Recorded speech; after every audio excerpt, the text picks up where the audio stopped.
Esse ano será o ano da abertura de muitas portas. Deus Nosso Senhor vai abrir muitas portas para a nossa paróquia e para a vida de quem estiver nesse barco junto com a gente, viu? Se você está nesse barco, tenha certeza que as portas abrindo para a paróquia, elas vão se abrir para a sua vida também. Amém? Tem que colher a bênção, viu, gente? Quando vem profecia, diga amém. É verdade, eu creio, é para mim. As portas vão se abrir para a minha vida. Bom, a gente tem o costume de, no ano novo, dizer um feliz e próspero ano novo, não é assim? Clássico, né? Depois a gente fala outras coisas, saúde, bênção, paz. Mas a gente geralmente tem esse costume, às vezes não põe sentido. Feliz e próspero. O que é um ano novo feliz e próspero? O que é? O que é essa bendita prosperidade que tanto se fala nela hoje, em nome de Jesus, mas que também muito se erra a partir dela? Muitas pessoas erram na fé a partir da prosperidade. Muitos entendem a prosperidade de uma forma negativa. Prosperidade na Bíblia é sempre consequência da bênção de Deus. A pessoa que vive a prosperidade quer dizer que ela foi abençoada por Deus. Porém, a bênção é consequência da fidelidade e da obediência à vontade de Deus. Vocês estão entendendo? Se a prosperidade é sinal da bênção, a bênção não pode chegar por outro caminho na nossa vida, na nossa casa, que não pela obediência e fidelidade à vontade de Deus. Aonde que eu descubro a vontade de Deus? Em Jesus Cristo, seu Filho, nosso Senhor. A Deus ninguém viu, mas o Verbo eterno de Deus nós vimos, nós contemplamos a sua face e recebemos da sua graça, da sua glória, graça sobre graça, bênção sobre bênção. Porém, é muito difícil a gente falar de Jesus assim, ao léu, ao vazio. Se nós hoje recebemos Jesus, se nós hoje temos a fé em Jesus como Filho de Deus, nós recebemos. Alguém nos transmitiu. Não é verdade? Os nossos pais. Hoje eu meditava um pouquinho lá em casa a respeito do ano da minha vida, que é sempre bom tempo de fazer uma revisão de vida, né? E eu agradeci a Deus, porque o maior bem que eu recebi da minha família, do meu pai, da minha mãe, que estão aqui hoje, foi a transmissão da fé. Eu agradeço a Deus por isso. A fé, a possibilidade de me encontrar com Jesus. Mas tanto meu pai quanto a minha mãe, a minha família, os meus antepassados receberam da igreja. Portanto, não tem como falar de Jesus, não tem como falar da Bíblia sem falar da igreja. Tentaram fazer essa separação, e olha o que virou o mundo hoje. E olha o que virou a religião cristã hoje, na mão de algumas pessoas, porque separaram Jesus da igreja. Não tem como, não tem como. Portanto, esse é o caminho que Deus, por sábio desígnio da sua providência, entregou a nós para recebermos a bênção através de Jesus Cristo. Prosperidade, então, vocês viram que até agora eu não falei de nenhum bem material. Até agora eu não falei de carro novo, eu não falei de empresa aberta, e estou falando de prosperidade para vocês. Não falei, de conta bancária gorda, não falei de ganhar na Mega Sena, não falei de acabar os sofrimentos na vida. Então, alto lá. Prosperidade não vai por esse caminho. Ela não se liga aos bens materiais, mas a prosperidade é um estado de realização pessoal da própria vida. Quando eu realizo a minha vida, vida a partir do encontro pessoal com Jesus. Em Jesus eu descubro o projeto de Deus para a minha vida e a beleza desse projeto para a minha vida, de tal modo que quando eu descubro Jesus na minha vida, eu não troco por nada, por nada, por nada. Isso é prosperidade. Isso é receber a bênção de Deus. Portanto, meu querido irmão, felicidade, prosperidade vem da fidelidade, da escuta à palavra de Deus, que nosso Senhor nos apresenta com a própria vida, com o próprio testemunho. Por isso que Ele diz: bem-aventurados são aqueles que ouvem a minha palavra e põem em prática. Você sabe que uma outra possível tradução dessa palavra bem-aventurado é felizes. Encontrou a felicidade quem ouve a palavra de Deus e a põe em prática. Sabe por quê? Porque se a gente ligasse a prosperidade, a felicidade aos bens materiais exclusivamente, nós tiraríamos, distorceríamos o Evangelho, o sentido da pobreza. Porque o Filho de Deus não foi rico, ele foi pobre. Ele viveu a pobreza, a simplicidade. Olha para o presépio. Meus evangelhos, olha para a vida de Jesus. Olha para a Sagrada Família de Nazaré, não eram ricos, eram pobres. Deus escolheu a pobreza. Deus escolheu a simplicidade para nos mostrar o verdadeiro caminho da felicidade, da paz, da realização da palavra de Deus. Por isso que a palavra de Deus nos diz: buscai primeiro o reino de Deus, o resto é acréscimo. De tal modo que os bens materiais são consequência na minha vida. Aliás, eles adquirem dois sentidos na minha vida. Primeiro, eles se tornam consequência de uma existência no temor de Deus, responsável e comprometida com a própria vida. Quem teme a Deus é honesto, é justo, né? Em outras palavras, deixa eu dizer para vocês: quem teme a Deus tem a vida certinha, não estoura o cartão de crédito e passa o ano e começa o ano endividado, né? Hoje eu estava assistindo o noticiário e via dizendo, né, quando se apagarem os fogos da virada, muitas pessoas vão ter uma surpresa com a fatura do cartão, com as contas para pagar, né? O brasileiro gastou mais nesse ano do que no ano passado, mais no ano passado do que no ano retrasado, né? Então, os bens são consequências de uma existência no temor de Deus, responsável e comprometida. Olha, eu vou dizer uma coisa para vocês, viu? Quem vive no temor de Deus não tem necessidade da riqueza, ele tem necessidade daquilo que é essencial na sua própria vida. Por isso que muitas pessoas escolhem a vida da pobreza e da simplicidade, não a trocam por nada. Por isso que muitos ricos, nem todo rico é mau, né, acabam abrindo mão da sua riqueza. Aconteceu isso na história da igreja. Muitos santos abriram mão da riqueza, entregaram tudo para os pobres, levaram radicalmente aquela parte do Evangelho que Jesus disse, né? Se você quer me seguir, vende tudo que você tem, dá para os pobres, depois você vem e me segue. Muitas pessoas, segundo sentido dos bens da vida da gente, são meios para alcançar a verdadeira felicidade.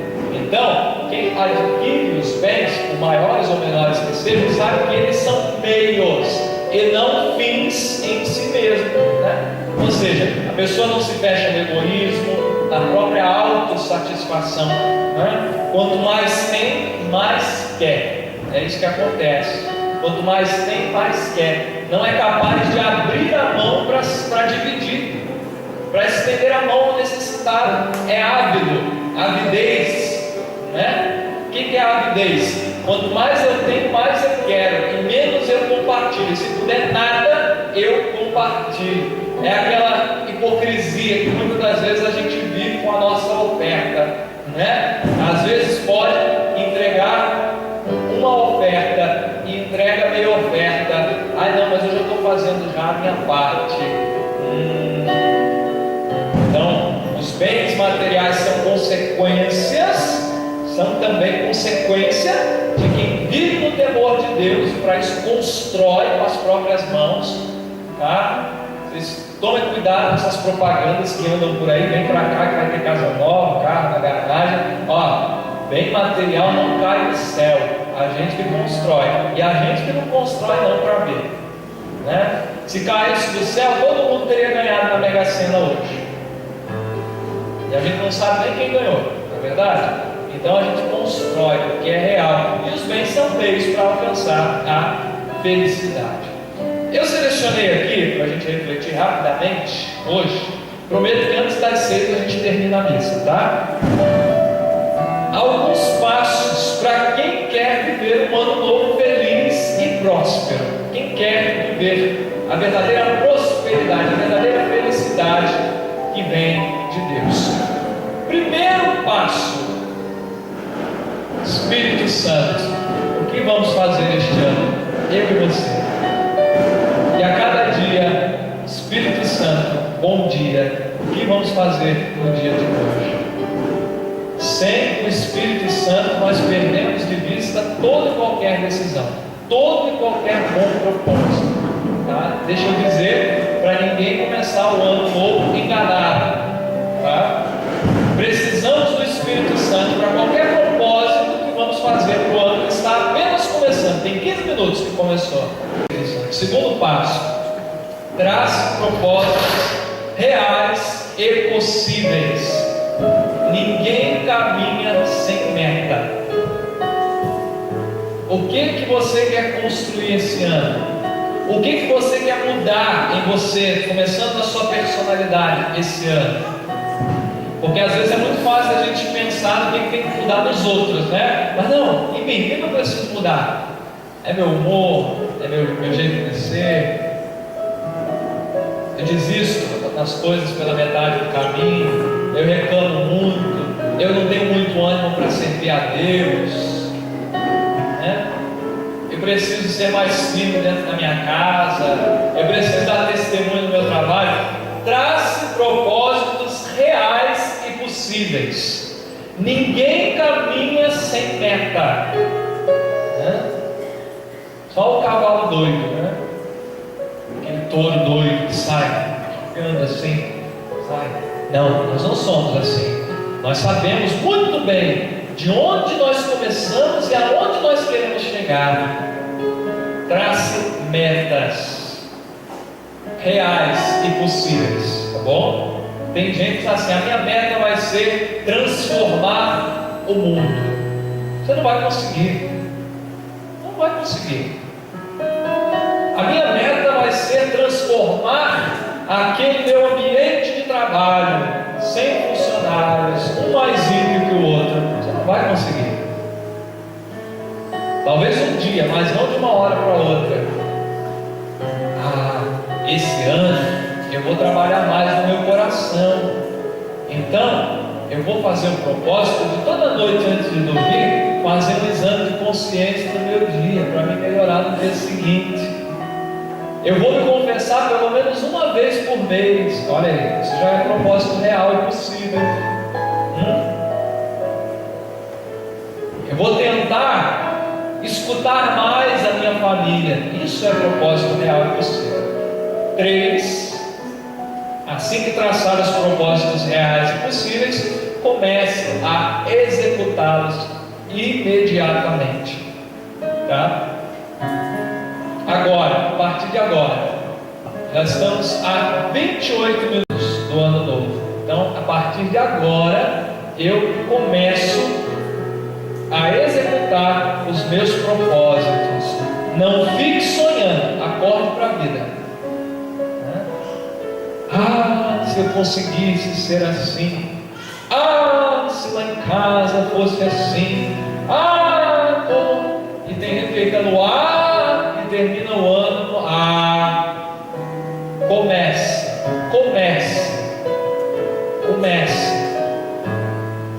A gente nunca vai. O time para conquistar a vitória, ele tem que entrar no campo e dar o primeiro chute e lutar com garra até o último segundo do segundo tempo. E se for para a prorrogação e para os pênaltis, ali também ele tem que lutar. Então, comece a executá-los. Não fique sonhando, acorde para a vida.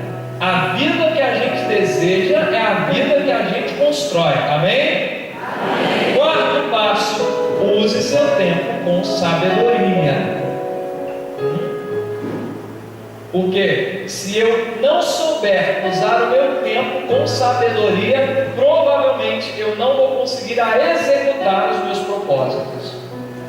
Sabe aquela história, né? Vou levando a vida que a vida vai me levando, deixa a vida me levar, a vida leva eu. Ó, o tempo faz isso aqui, ó. E chega uma hora que você olha para trás e fala: mas já passou?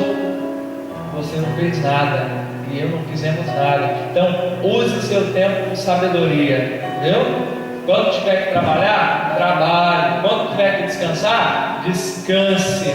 Quando tem que viver em família, viva em família.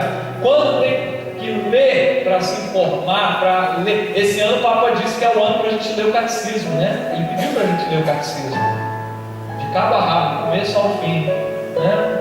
Então, se sobrou 5 minutinhos ali, 15, 20, meia hora, eu vou ler o catecismo. Eu não vou assistir a novela. Então, isso é usar o tempo com sabedoria. Não desperdice seu tempo. Tempo perdido não volta mais. Deixa eu dizer para você, 2012 não vai voltar mais. Não vai. É 2013 agora. Quinto passo: busque recursos para você colocar os seus propósitos em prática. Tá certo? O que é buscar recursos? Olha, se eu sinto que eu estou precisando de cuidados com a minha saúde, o que eu tenho que fazer? Ficar em casa? Para o médico. Para o médico. Fazer um check-up. Começar o ano indo para o médico. Se está sentindo dor, né? Se está se sentindo mal, vai para o médico, né? Vai para o psicólogo também. Nós estamos num mundo muito agitado. O nosso mundo está um ritmo muito frenético. Então às vezes precisa de uma terapia. Quando não, precisa do acompanhamento do padre também, do diretor espiritual. Quero uma graduação. Preciso estudar. Preciso fazer cursinho. Preciso melhorar no meu trabalho. Preciso me aperfeiçoar. Preciso investir. Quero casar. Quem quer casar, o que faz? Namora. Quem quer namorar, fica em casa assistindo novela e fazendo tricô? Não, vai atrás.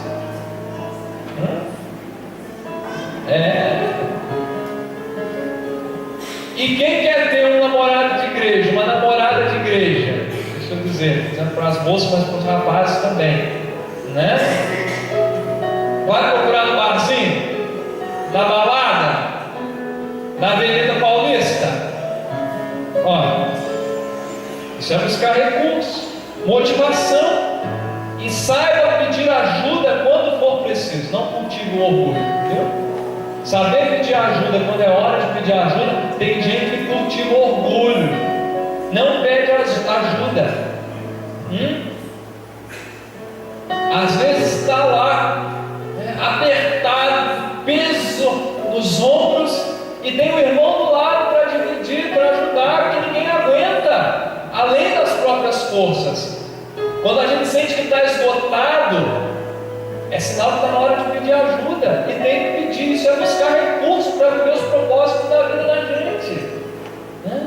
E se eu quero viver uma vida de santidade, se eu quero ter uma família abençoada, é lógico que eu vou buscar pessoas que têm o esforço de viver a santidade. Não vou dizer para você buscar pessoas santas que você não vai achar, nem para. Porque a gente está se santificando até o último segundo da vida da gente. Mas pessoas que inspiram santidade, que você vê que tem o desejo de viver a santidade, que se esforçam por viver o Evangelho. Essas pessoas são recursos para a nossa vida, gente. Tem gente que às vezes tem uma crise familiar, que é normal que aconteça, tá? É normal que aconteça crise familiar. É normal que o casamento, num momento ou outro, passe por uma turbulência.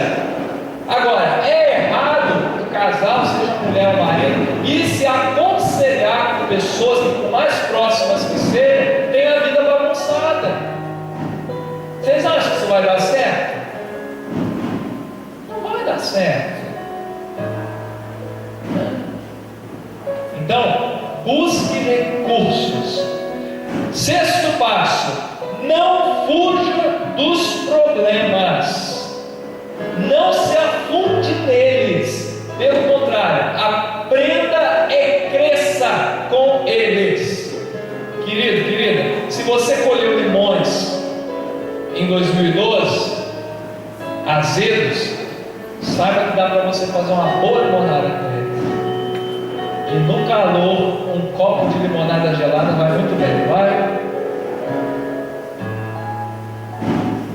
Problema, todo mundo tem.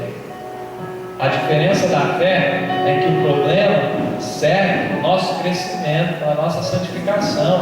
Romanos capítulo 8, versículo 28. Tudo concorre para o bem daqueles que amam a Deus. Sabe o que a gente faz com as pedradas da vida que a gente leva? Não fica sentindo dor, não. Ai, peguei uma pedrada, está doendo. Ai, como eu sou atacado na minha casa, no meu trabalho. Pedrada que a gente leva na vida tem que servir para uma coisa: para a gente fazer de degrau, para subir mais alto. Para isso que servem as pedradas da vida, para se tornarem degraus, onde nós vamos subir mais alto, mais alto, mais alto, para a vida de Deus, para a graça de Deus. Sétimo passo: tenha coragem de mudar o que não deu certo. Inove. Se não deu certo em 2012, se você insistiu e mesmo assim não deu certo, talvez seja a hora de você parar e pensar um outro modo de viver aquela mesma situação, jeito de mudar, né? Mudar, olhar com uma nova visão. E isso o Espírito Santo nos ajuda tremendamente. É saber fazer a diferença. Ouça mais as pessoas que estão ao seu redor, mas não ouça qualquer um, viu? Mas os que realmente querem te ver bem. Não mude por causa delas. Tem gente que acha que tem que mudar por causa dos outros. Não, a gente não muda por causa das pessoas. Se o que elas dizem, se o que elas nos aconselham serve para a nossa conversão, ótimo, louvado seja Deus. Mas a gente muda por causa da nossa percepção da vida, por causa da consciência que a gente vai tomando da vida. Isso é conversão. Tá certo? Então, oitavo passo: fale pouco, mas fale o essencial. Concentre suas forças mais nas atitudes. Vocês já perceberam que quem fala demais faz de menos? Eu me confronto com isso na paróquia. Vejo isso e fica uma beleza. Quando chega a gente falando demais, chegaram para mim falando uma vez: ó, o senhor tem que ampliar a igreja, o senhor tem que levantar colunas lá de fora, depois a gente derruba tudo dentro, né? O senhor tem que fazer isso, aquilo, porque precisa, esse. Só disse uma coisa: vem me ajudar. Ó, bateu as asas e está voando até hoje. Quem fala demais, pouco faz. Sabe por quê? Porque falar demais suga a nossa energia. Suga, sabia? Eu tenho um vizinho dos meus pais, que viu crescer, ele é pastor protestante. E sempre que eu vou em casa, eu posso, eu fico conversando com ele. Sento na frente de casa. Quando eu era criança, eu gostava de conversar, os vizinhos me conhecem. E ele estava falando comigo, né? Assim, procura saber, você também prega muito, porque na minha igreja me falaram esses dias que 45 minutos de sermão correspondem a 8 horas de trabalho braçal. Estudo comprovado. E realmente depois eu fui ver, fui perceber com a minha vida também. Então, quem fala demais, eu não estou falando agora do sermão, né? Porque tem gente que fala demais cuidando da vida dos outros, né?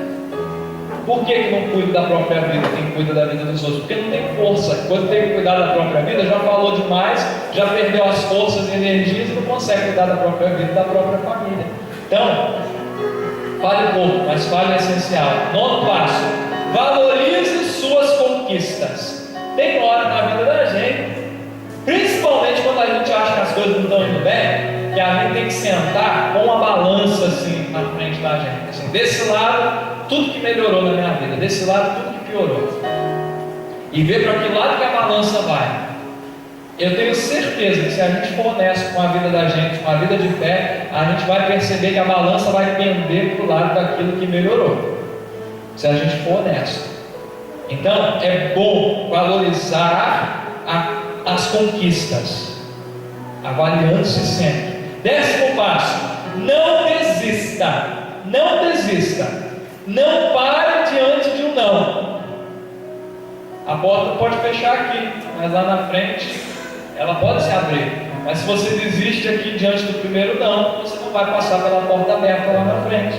Só pare se for para descansar. Jamais se entregue. Peça forças para Deus e Ele te ajudará. A Bíblia diz isso do começo ao fim. Se a gente pede força para Deus, Ele dá. Então não pare. Parar, minha gente, só se for para descansar. Não desista. 11º passo: amplie o círculo de amigos e conhecidos. Os amigos são uma bênção no tempo da dificuldade e se conhecem também no tempo da dificuldade. Seja criterioso, viu?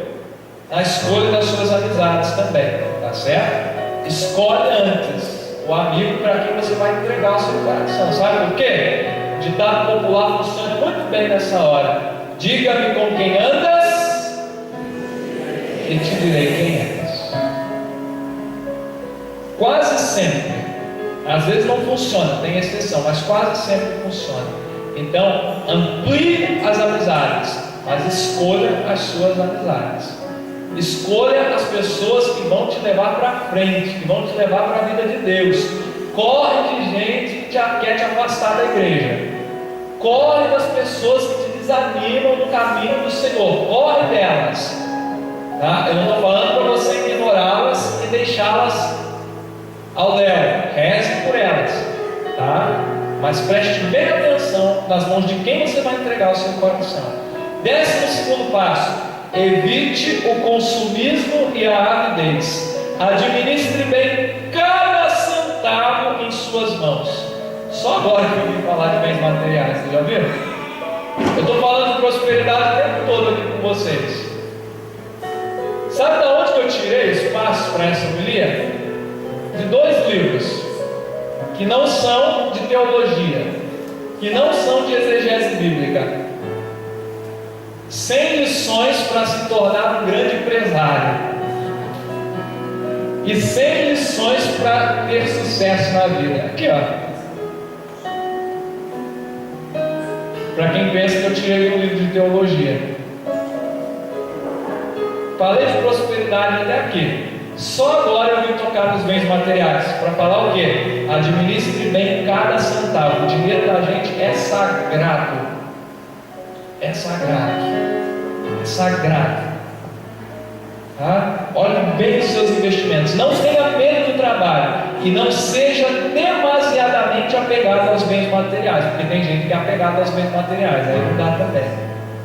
13º passo: saiba. E último passo: saiba, você colhe aquilo que você planta.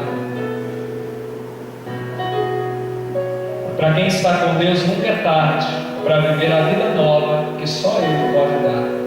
Com Deus nós podemos plantar a vida nova e colher a vida nova em 2013. Amém? Amém. Que maravilha.